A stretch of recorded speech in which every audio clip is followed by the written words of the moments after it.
The NFL just released the schedule for the 2024 season, and I gotta tell you something, folks. The Lions were absolutely gifted a wonderful schedule by the NFL. We're gonna talk about it in this quick episode today, folks. Stay tuned.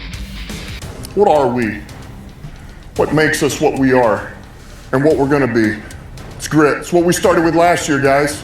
Doesn't matter if you have one ass cheek and 3 toes. I will beat your ass. Can definitely compete with the big dogs. 10-5 end zone touchdown Detroit Lions. You guys are unbelievable, man.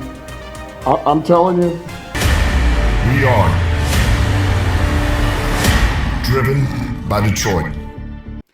Hello, all Lions fans, and welcome on back to yet another episode of MCM Motor City Mania. I'm your host, David T. Pike, and as always, we're diving on in. So here's the thing, folks. Very, very late edition episode. Obviously, the reason it's late is because the NFL decided to wait till 8 o'clock to freaking, release the schedule for everybody to take a look at it.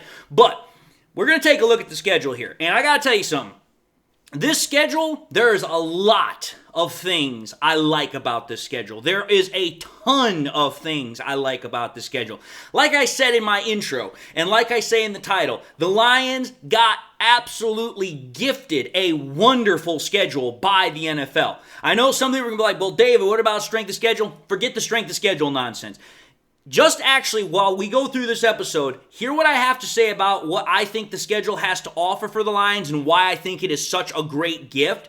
And then if you don't agree with me, then voice your concerns, obviously, in the comments, and we'll go from there. But I'm telling you, I take a look at this schedule, and I like a lot of things I see about it. First and foremost, let's just go through the schedule. The Lions start off on Sunday night against the Rams at home. Then they're at home again next week against the Bucs in week 2. Then they travel on the road to play the Cardinals week 3. Then on Monday night they're playing the Seahawks at week 4. They have a bye week 5. Then they're at the Cowboys on week 6. Then they're at the Vikings week 7. Then they're playing the Titans at home week 8. Then they're on the road to go play the Packers on week 9. Then they're on Sunday Night Football again week 10 against the Texans.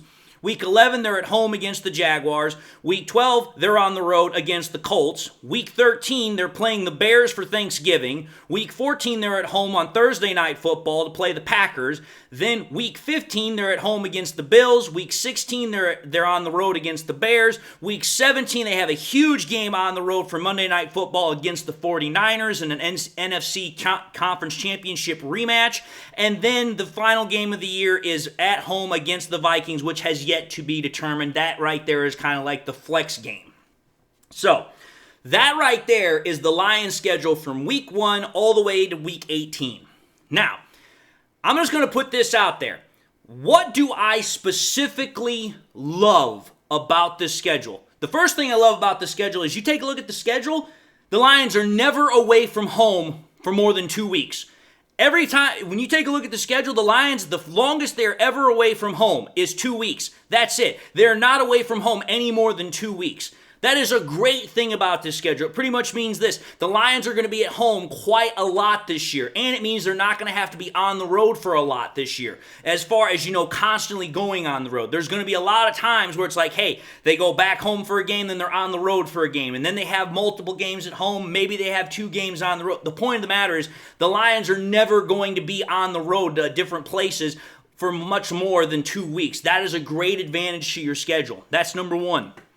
Number 2, the beginning of this schedule is absolutely wonderful. It is fantastic. Some people might be talking about the opponents, but take a look at how the schedule starts for the Lions. 3 out of their first 4 games are at home. You're home against the Rams to start. You're then home against the Bucs, and then you have a game on the road against the Cardinals, and then you're home against the Seahawks. You start off 3 out of your first 4 games at home. That is a great possibility to take advantage of that schedule and be like, hey, you know what? You take a look at the fact the Lions should easily beat the Cardinals. The Lions should beat the Bucs. The Rams and the Seahawks are going to be a little bit more tough, but the Lions, they could start off the year going 4-0 easy, in my opinion. They could make it a 4-0 start to their season. That's just my personal opinion. And when you have 3 out of your first 4 games at home, that definitely is a huge advantage. The other thing I love about this schedule is that, dude, this is how I know the NFL has a freaking sense of humor. The very first 2 games of the season for the Detroit Lions are the very first 2 games that the Lions had to start their playoff run last year. They play their very first game against the Rams at home. Then they're at home again against the Bucks, just exactly like they were doing when they went to the playoffs last year. They played the Rams first, and then they played the Bucks second, both at home. So the playoff rematches to start the NFL season for the Lions, I believe that is an awesome thing right there, because it's like, hey, you know what? We're right back where we were with the playoffs. It's kind of like we never left. We're having those rematches. It's going to be a fun time. The other thing I love about this game is, the schedule. Take a look at the schedule again. The very first 6 games that the Lions have for this schedule this year are all conference opponents. Rams, Bucks, Cardinals, Seahawks, Cowboys, Vikings. All are NFC opponents. That right there means this. Again, if the Lions can somehow win all 6 of those games, they will have a 6-0 conference record. That right there gives them a huge advantage when it comes time for playoff seeding. That right there means that the Lions, if, like I said, they should win all 6 of their games, they have a strong advantage to possibly later on in the NFL season potentially, lock up that number 1 seed. Because how you get that number 1 seed, obviously, is first and foremost winning your division. But after you've won the division, it's your conference record. If you can win all 6 of the first games that you play and they're all conference opponents, you're sitting pretty for possible seeding later on in the year. That's another thing I love about this schedule. The other thing I love about this schedule is the sheer amount of primetime games. The Lions have 6 primetime games on the schedule as it stands right now. They start the season on a primetime game. Week 4, they have a primetime game. Week 10, they have a primetime game. Then weeks 13 and 14, they have primetime games. And then week 17, they have a primetime game. The Lions have primetime games slotted all throughout the schedule. I love that because it means the Lions are getting tons of national recognition, as they should. But even more so I love about the primetime games is this. 4 out of the 6 primetime games that the Lions have are at home. Well, I know this much. Ford Field is a huge home field advantage for the Lions, especially when you got 66,000 plus fans that are chanting Jared Goff and roaring for the Detroit Lions. That is a huge advantage for the Lions, which means for the games that we have that are at home against the opponents of the Bears, the Packers, the Seahawks, and the Rams, we have a distinct advantage because of that home crowd that we're going to have, because that place is going to be packed. It's going to be sold out. I can guarantee you that. And then, the last thing I love about this schedule is the fact that the Lions get the Bears on Turkey Day. We get to play the Bears Thanksgiving. And the reason why I love it is because I am so forward to looking to the Lions having a chance to absolutely stomp an ever-living mud hole in the Bears. I am sick and tired of the Caleb Williams crap. I am sick and tired of how Bears fans want to call him the next greatest thing, blah, blah, blah. It's like, okay, I was hoping and praying we were going to get a primetime game against the Bears. Little did I know that we were going to get the Thanksgiving Day game against them. I am so thankful to the NFL schedule makers for that because I cannot wait for Aiden Hutchinson to literally bury Caleb Williams into the artificial turf of Ford Field. It is going to be music to my ears and a wonderful sight to my eyes. So again, there's a lot of things I love about the schedule. Again, the fact that we have the Goff-Stafford rematch to start the beginning of the year on Sunday Night Football against the Rams, that's awesome. I'm telling you this right now. I could not have thought of a better way for this season to start for the Detroit Lions. That right there is just, I know the Lions got the best way to start their schedule was getting that game, and I was like, dude, that is a perfect way to start the season. And then if you think about it, the way we end the season against the 49ers, pretty much in Week 17, that's also a perfect kind of send-off to the season. I know it's not the last game of the season, but dude, it is an awesome way to end the year. You're playing against arguably the second best or the first best team in the NFC, depending upon who you talk to. I think we're the best team in the NFC, but until you've actually knocked them off and you go to the Super Bowl, they're still considered the best. But I'm just telling you, to play the 49ers to end the year and to play the Rams to start the year, man, that is an awesome way to have that schedule play out for you. So those are all the things that I absolutely love about the schedule. Now here's the things that I don't like about the schedule. And I'm going to tell you this right now. There's not a whole lot about this that I don't like.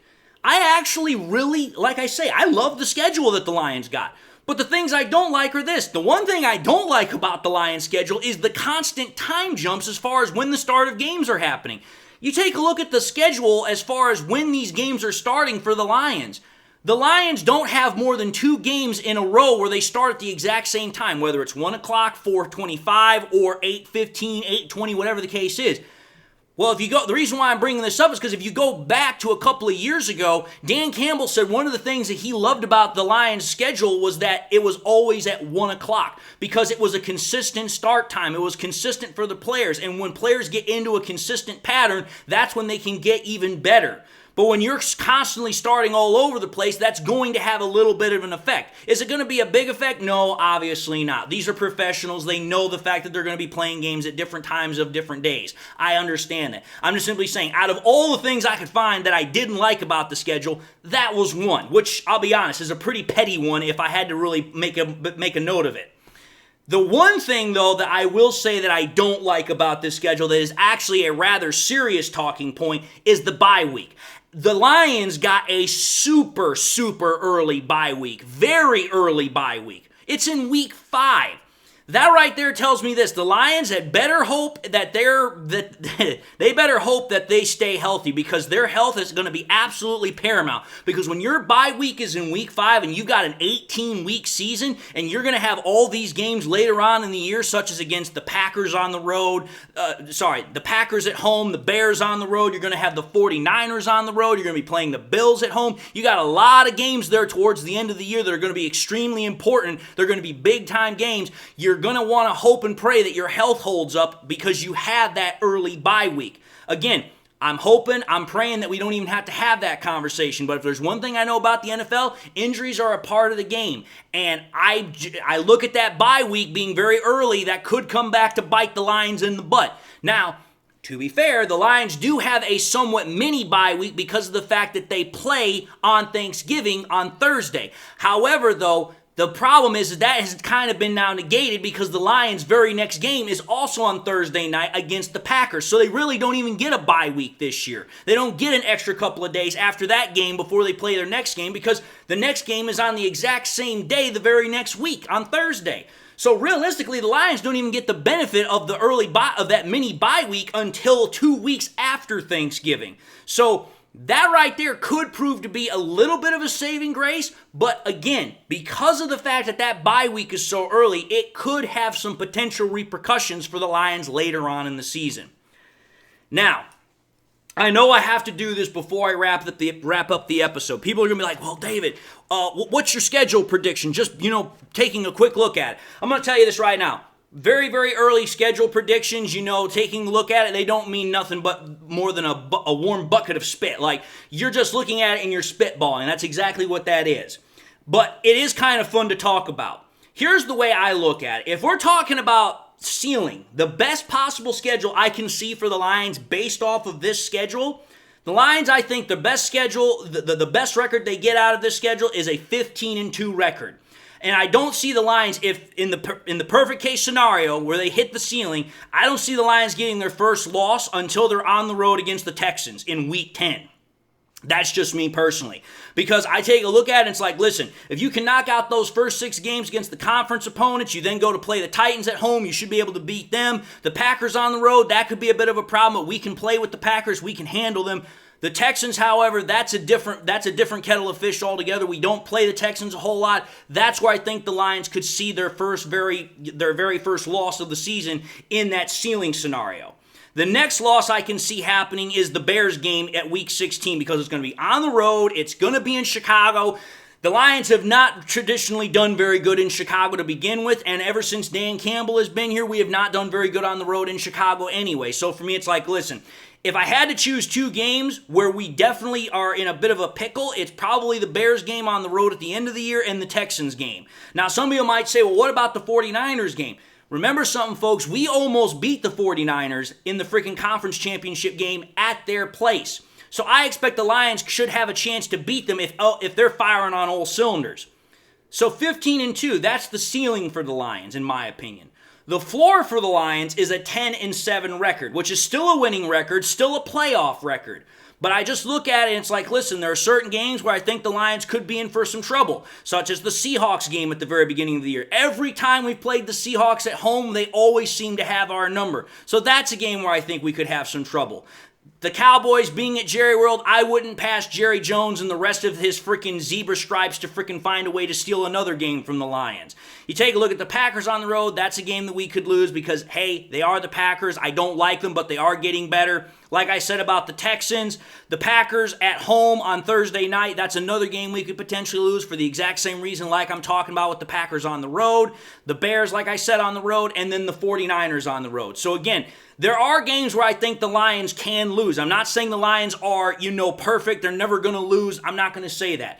But what I am going to say is based on the schedule, based upon the team, based upon the past season and what we know we're going into this season with, I'm very, very happy with the schedule and I'm very, very confident and I'm very hopeful about what the Lions can do with the upcoming schedule in the year that we're about to have. I think the Lions are about to have a really, really great year as far as what I'm seeing so far. But again, this is just an early prediction. Don't take no heed or weight to it. It's just me taking a look at it and just saying, well, based upon what I see, I think the Lions can do this.